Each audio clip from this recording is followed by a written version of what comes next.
Akhirnya keluar anak muda eksponen 66. Dia teriak, turunkan Soekarno. Dia teriak, mahmilupkan Soekarno. Jadi Pak Harto presiden. Pak Harto difitnah di akhir hayatnya. Digulingkan. Oleh siapa? Anak-anak muda yang gak ngerti sejarah. Digulingkan. Orang baik, lagi jaya-jayanya Indonesia. Dituduh korupsi, dituduh harta yang luar biasa. Dituduh begini, begitu. Cari. Katanya punya duit di Swiss. Sampai sekarang kagak ada. Katanya punya duit di luar negeri. Sampai detik ini kagak ada. Assalamualaikum warahmatullahi wabarakatuh. Ceramah Haikal Hasan ini sebenarnya rentang waktunya sangat panjang. Kurang lebih sekitar 35 menit kalau di YouTube. Saya memotong pada bagian ini karena saya sangat tertarik. Karena Haikal Hasan di depan masyarakat awam mengatakan bahwa pelaku demonstrasi 98 adalah pemuda-pemuda yang tidak tahu tentang sejarah Soeharto. Haikal Hasan tidak pernah kita jumpai membicarakan hal itu di depan media massa mainstream. Saya tahu itu, karena resistensinya pasti besar. Oleh karena itu, mari kita bedah siapa sebenarnya Soeharto. 2 tahun setelah Soeharto berkuasa, pada tahun 1968, Soeharto sudah memulainya dengan nepotisme. Dia menunjuk adik tirinya yang bernama Probo Sutejo melalui perusahaannya PT Mercu Buana, memberikan hak impor kepada perusahaan itu untuk memasuk cengkeh. Setelah RCTI lahir yang dimiliki oleh Bambang Trihatmojo, lalu kemudian ada SCTV yang dimiliki oleh kerabat Soeharto yang lain, Pak Sudikatmono. Lalu kemudian anak Soeharto yang lain juga seperti iri melihat saudara-saudaranya mendapat fasilitas kepres. Lalu kemudian Pak Harto membuat kepres yang lain, jasa penagihan pesawat televisi dari rakyat, bernama PT Mekata Maraya, yang dimiliki oleh Sigit Soeharto. Ini juga harus jangan dilupakan. Pak Hasan nggak boleh melupakan sejarah-sejarah ini, bahwa pesawat televisi kita, sepeda ontel kita juga ditarik pajak oleh Soeharto. Ini adalah penyedotan uang-uang rakyat miskin dari kampung-kampung itu yang ditarik ke pusat. Sama halnya dengan praktek SDSB, undian harapan, Porkas. Itu adalah berupaya untuk menarik uang-uang rakyat dari buruh tani, dari tukang becak yang disedot ke pusat melalui judi yang dilegalkan itu.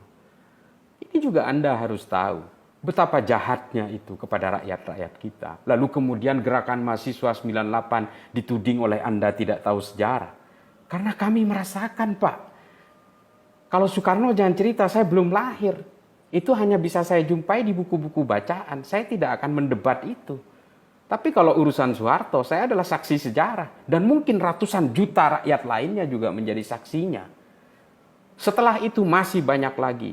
Tahun 92 ada kepres tentang tata kelola niaga cengkeh. Cengkeh yang sudah lama dinikmati oleh masyarakat kemudian dimonopoli oleh BPPC yang konsorsiumnya diketuai oleh Tommy Soeharto. Di situ rakyat menjerit, pohon-pohon cengkeh ditebang oleh rakyat daripada diberikan kepada VOC pantat hitam, kata orang Sulawesi. Anda harus tahu itu. Setelah itu masih ada juga kepres tentang mobil nasional. Siapa yang bermain? Tommy Soeharto dengan Timor, lalu Bambang Trihatmojo dengan Bimantara. Bimantara menggandeng Hyundai dari Korea, Timor juga menggandeng Kia dari Korea. Ini harus tahu. Uni Eropa menuntut melalui WTO atas monopoli ini, proyek mobil nasional ini. 2 bulan menjelang Soeharto lengser pada tahun 98, itu adalah menjadi bagian dari prasyarat dari pinjaman uang dari IMF agar proyek mobil nasional ini dihentikan, lalu dihentikan oleh Soeharto. Belum juga tentang skandal Busang. Anda harus tahu, banyak sekali kalau kita mau ungkap tentang itu.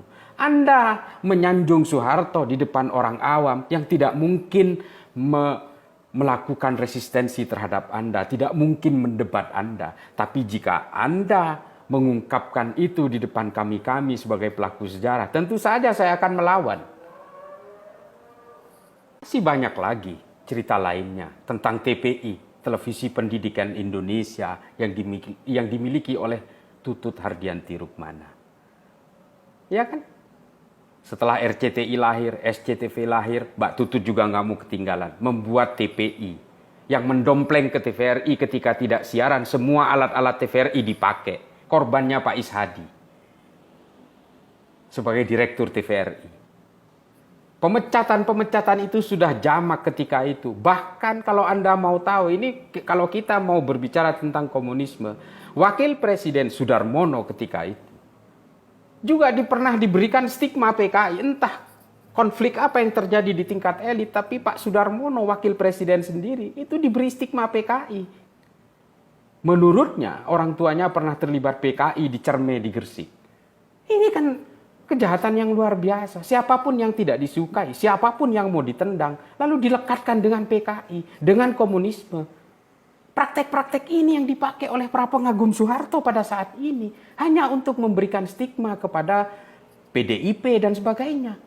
Itulah mengapa ceramah Anda yang dengan rentang waktu yang panjang itu betul-betul menenggelamkan Pak Karno. Anda menggunakan teknik belah bambu. Anda menginjak Pak Karno sambil menjunjung Pak Harto. Saya mungkin kalau soal akomodasi politik, saya tidak mau tahu Pak Haikal mau bermain politik dengan siapa, dengan pihak mana. Bukan urusan saya. Tapi ketika sejarah itu ada yang disembunyikan, ada yang dihilangkan, tentu saja saya tidak terima.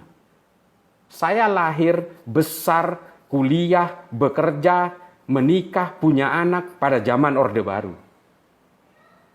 Saya adalah bagian dari saksinya itu. Jangan ceritakan tentang Priok, jangan ceritakan tentang Monitor, jangan ceritakan tentang Talang Sari, jangan ceritakan tentang Kendung Ombo. Saya sudah besar, saya sudah kuliah.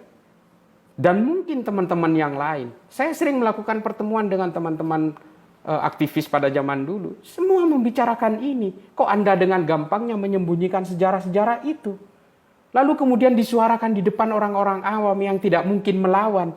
Padahal mereka juga tahu. Mereka juga merasakan seperti apa pada zaman Soeharto. Anda dan Tengku Zul sama modelnya. Berusaha menyembunyikan sejarah Soeharto. Seolah-olah Soeharto itu emas bukan loyang.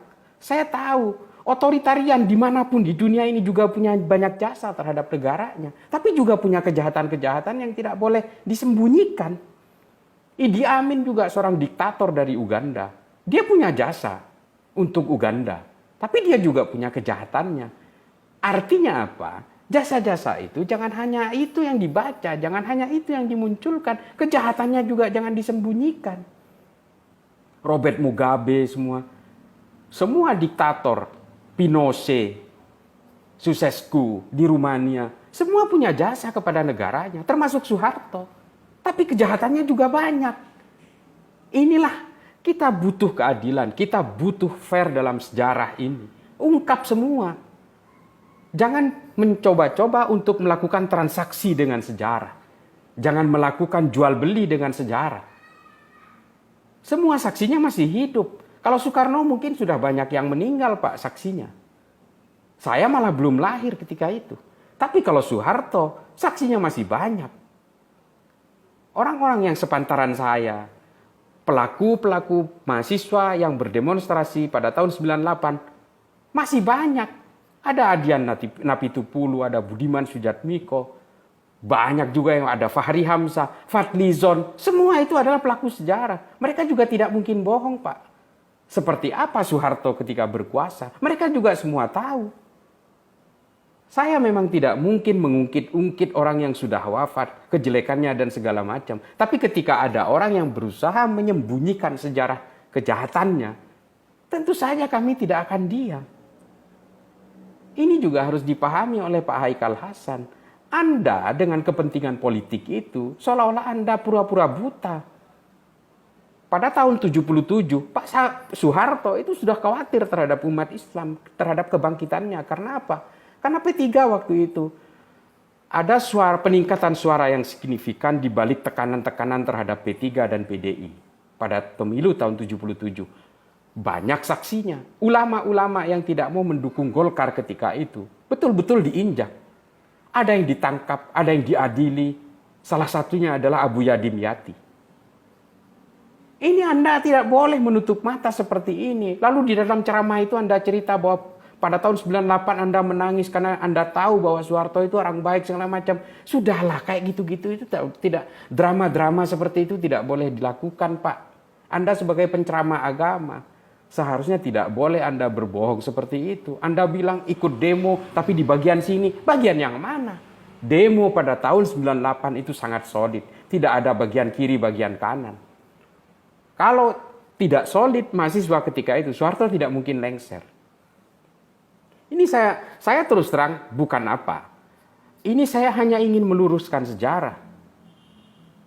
Saya terus terang sering diingatkan oleh kawan-kawan dalam beberapa pertemuan, dalam 3-4 minggu terakhir ini. Karena saya sering mengungkap kejahatan Soeharto. Saya diingatkan oleh kawan-kawan.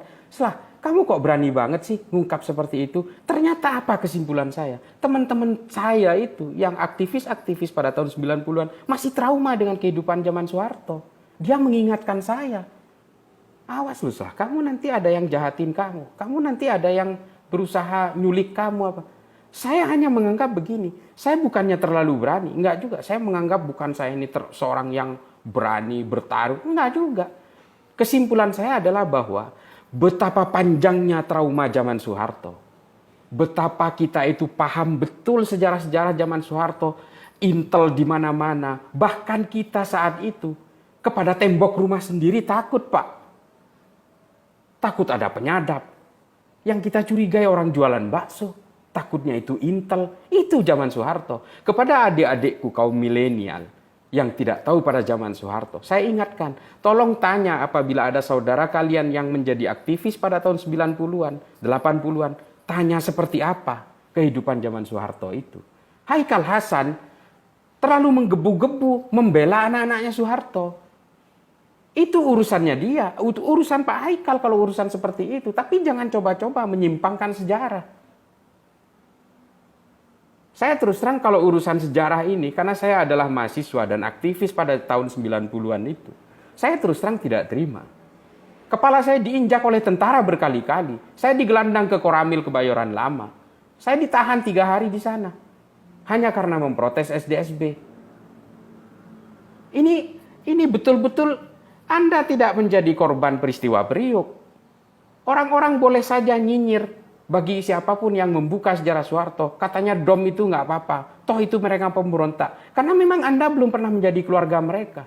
Korban-korban peristiwa DOM di Aceh itu luar biasa. Orang yang tidak tahu apa-apa pun juga ditembak. Kita juga tidak bisa menyalahkan kasus Talang Sari karena pemimpin operasinya adalah Pak Hendro Priyono. Kita tidak bisa menyalahkan Pak Hendro. Peristiwa Priok pangdamnya adalah Pak Tri Sutrisno. Kita tidak mungkin menyalahkan Pak Tri Sutrisno. Kita harus menyalahkan pimpinannya ketika itu, yang bernama Soeharto itu. Assalamualaikum.